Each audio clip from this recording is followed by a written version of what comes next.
were to go after my passions, like I was asking God this today, do you want me to stop working in a job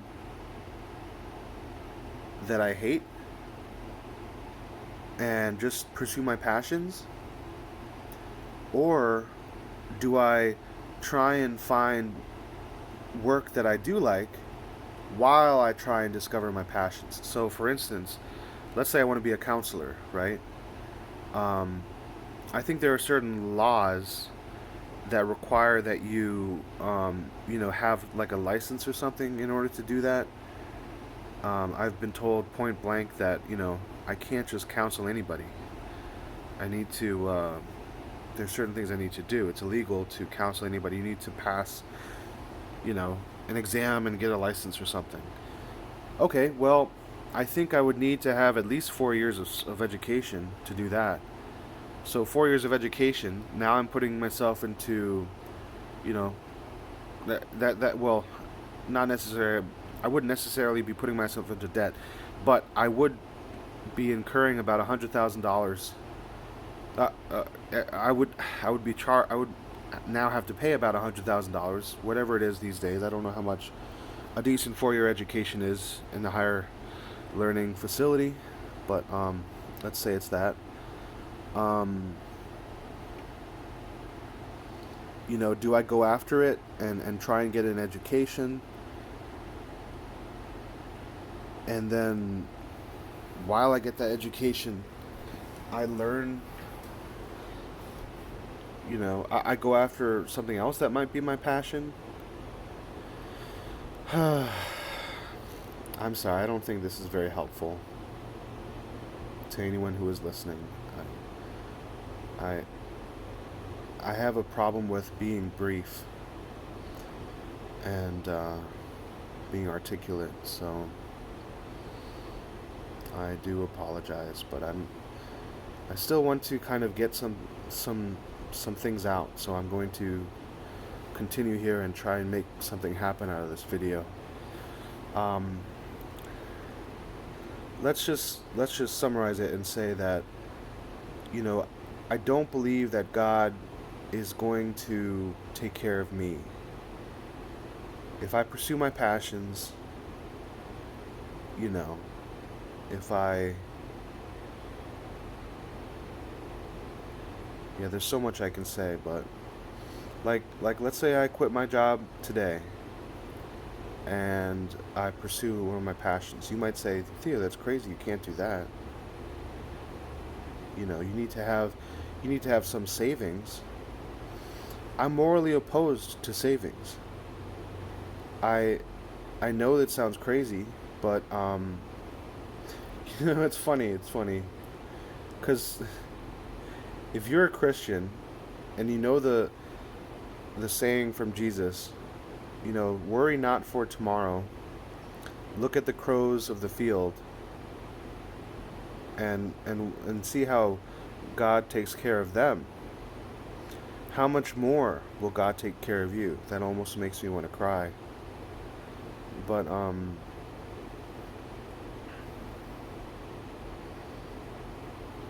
you know, the meaning in that um, expression is that God wants to take care of you, and God has all sorts of means to do that. If only we would have faith and trust in our Creator. And the fact is that I don't. But it's funny because many people know about that expression and they're Christians, but they don't follow it. The sensible thing these days, apparently, the quote unquote sensible thing, is to save. Put some money away in your bank account. Make sure you have at least 3 months. Make sure you have at least 6 months of savings just in case you lose your job. Make sure you have some money put away in case something happens to you with your health. That's only responsible. That's the responsible thing to do. You know. And then there's also insurance. How many Christians have insurance? I can't tell you the number of times but it was plenty of times that someone has asked me um, whether I had insurance or not, and I responded in the negative. No, I don't have insurance. And they give me a quizzical look. And then now we have a problem. Now I have to explain myself, and then now they want to lecture to me, and I mean, ultimately, that does expose that I have an issue with that, and I don't claim to know everything there is to know about whether it's moral to have insurance, but I heard Jesus say once, why would you get insurance? And that, like so many things that he says, it's just like that was. I'm like, yes, yes, yes, yes. Someone said it. Someone has the courage to say it. But I can see how there's a problem in that too. It's like waiting for someone to give you an answer without finding it yourself, and ultimately, I suppose I won't know a thing until I actually experience it emotionally. So, yeah. But not to get too far off topic here, let me return to the subject, which is that essentially I don't trust God. If I pursue my passions, whatever they might be, who's to say that God will help me? God, will you bring events into my life that show me that you are supporting me? Will that be enough? What if they're not good enough? What if I don't get them, or you do send them and I don't recognize them, or even having recognized them, they're not enough to show me that you in fact do care? What about when the next shoe drops, and I'm left in an even more precarious situation than I could have ever imagined. I'm not prepared to deal with it, and I can hear Jesus' words, as I say that, which is, Theo, that's your opportunity right there, man. I'm crying laughing. Fuck. Oh, shit. Like, I feel it to be true. It makes the most sense. Like, and it's such a beautiful idea, really, when you think about it, that anything that happens to you is an opportunity to grow, like, it's crazy, like, anything. Think of the worst thing that can happen to you. I mean, a lot of people would say, what? How can that be a good thing? I saw a video once, and it was like, they got, there's all these list videos. We human beings apparently love lists. I don't know why, but I saw this video which was like a top 10 list of the worst torture techniques. Okay, and I think the worst one was, okay. This is literally what they did. So they put you. What did they do? I think they. Uh, okay, what they did, as far as I understand, is they created this little box, this weird human-shaped box for you to get They would fix you in this box, basically. I think with only your head out of the box. Okay, and basically what they would do is they would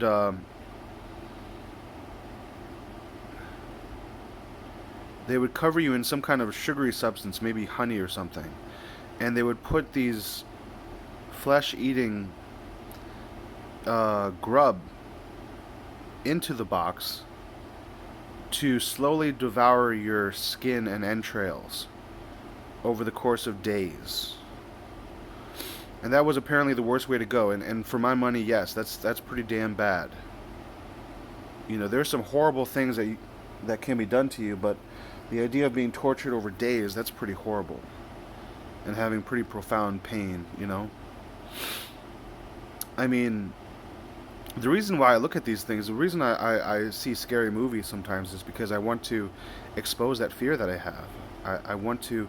There's a lot of things that I am so afraid of having done to me. There are certain things that, you know, it used.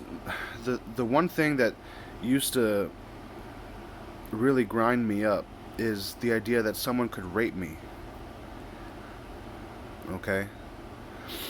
And believe it or not, men do get raped. Not just by women. If that happens, it's more of an emotional thing. But by men, by other men, violently. It happens a lot in prison. Um, I think that's primarily where it happens. That's where most of it happens. But some say that the figure is greater for men. Believe it or not, that more men are raped than women. And I don't know if that's, the number of times, or, you know, it could be that more women are raped, but men are raped more often, because I think it happens in prison. But anyway, I used to think, what if I got into prison? What if someone decided to rape me? That would be a pretty harrowing experience. And I used to have some supreme rage. I mean, some very, very, very supreme rage just thinking about that, and how I would do everything in my power to dominate that person who dominated me, to the point of killing them. I mean, I would get into these murder fantasies about that. And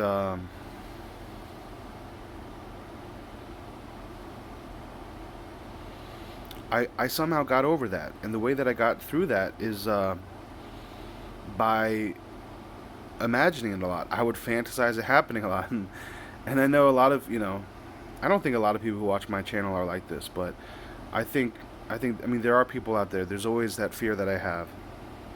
And that would be another fear that I would need to work through. But someone might misjudge me and say, "Oh, Jesus, you're so fucking gay, Theo." Apparently I say that a lot. Anything that might suggest I'm gay, it's kind of like saying no homo. The obligatory no homo, just to put everyone at ease that, oh, I'm not gay though. That phrase seems to be losing some of its luster of late. But yeah, I definitely have an issue with that. So what if I come off as, possibly gay? And ultimately I might be gay. I might be gay. Most of my fantasies are over women, but, you know, I could be deluding myself in a way I don't know. I mean, it gets me that I am meant to lose all of my attractions for every other person than my soulmate. And I currently believe my soulmate is a woman. But, I mean, when I think about all the women that I'm attracted to on a daily basis, all the women that I ogle, you know, it's very hard, or the women that I, fantasize about, it's very hard for me to imagine that I would lose the attraction for all of these people. That I would simply lose any lust that I have for any woman. The very idea is, you know, it's too much for me to believe sometimes. But that's really what Jesus is suggesting. That's what he experienced when he, um, in the process before he found Mary. So, that's a pretty profound thing to think about. But, if I think, I mean, I engage in lust all the time. And if I were to just stop doing that, I don't know what my life would be like. I mean, it's so strange. It's so strange. So, um, when I think about that, who's to say I'm not gay? I've engaged in homosexual fantasies. They're very infrequent. I've never really wanted to go into that because I don't want to be bisexual. I don't think at this point that bisexuality is a thing. I'd like, until I find my soulmate, I'd like to just be one way, one way or the other. But I mean, it's just like I remember when I was maybe 18 or 19. No, that would have been too early. Maybe 23 or something, 21, maybe. I watched a male homosexual porn video, and I saw a picture of someone with a very large penis, and I got off on that. Yeah, I did, and I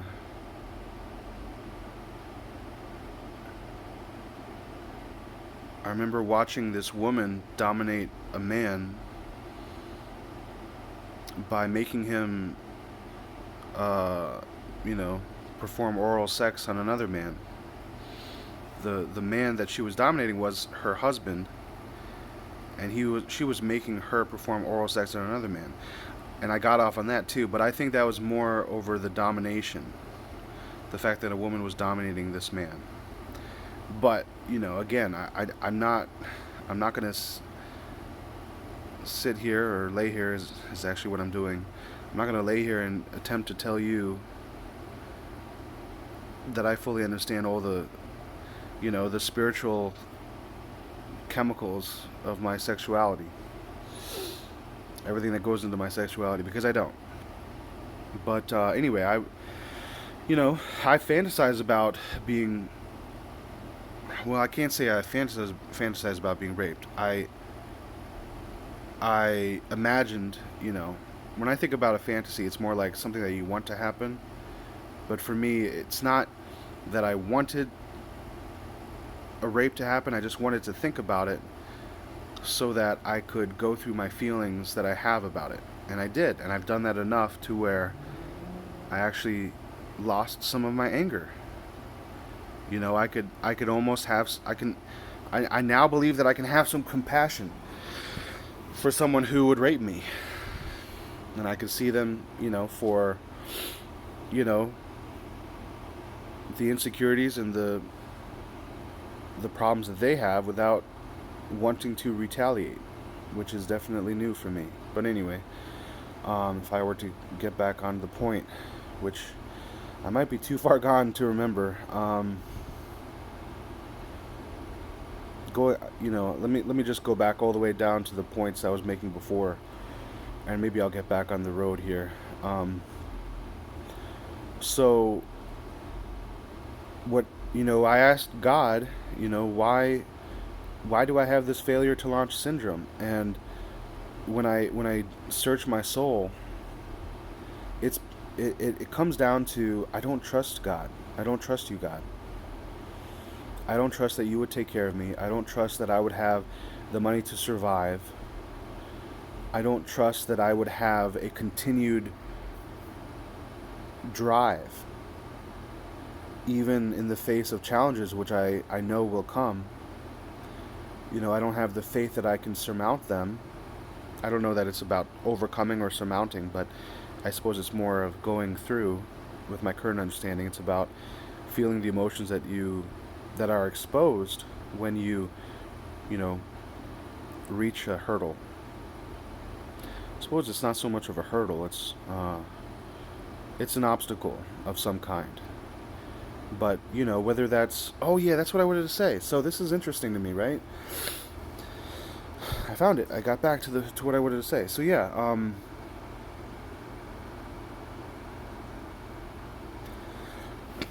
you think about obstacles, and it could be anything. It could be being tortured for days because someone rubbed honey over you and trapped you in a box. It could be being caught between two walls that are covered in spikes and being, you know, stabbed to death and then crushed to death by these two walls, um, you could die. You could die. You know, like I'm saying, you could die in a horrible way. You could die, whatever is the scariest way for you to die. Die, drowning, being um, stung by something venomous, being, you know, let's say an anaconda snuffed you of your, breath, snuffed the breath out of you, okay, and ate you or whatever. Or let's say someone buried you alive. Let's say you drowned. Drowning is a pretty scary way to die for me. But that's just death, okay? I mean, that's one big ballpark, okay? Let's go to another ballpark. Let's say you have a thousand. Let's say you have $100,000, okay? You've amassed wealth, okay? And you have a thriving business. And let's say for whatever reason, all of that is taken away. You lose your business. You lose the $100,000 that you've saved up. Let's say you're put in jail, okay? Let's say you're maimed. You lose one of your legs. You can't walk anymore. And maybe for some reason, walking is somehow important to whatever work you're involved in. These are very, very scary things for many people. And they're definitely scary for myself. And these are things that I think about, these are obstacles that I could face. But there's simpler, on the surface, more basic things that could happen to you. You could lose a friend that you very much love, who you might think was a source of support. You could make an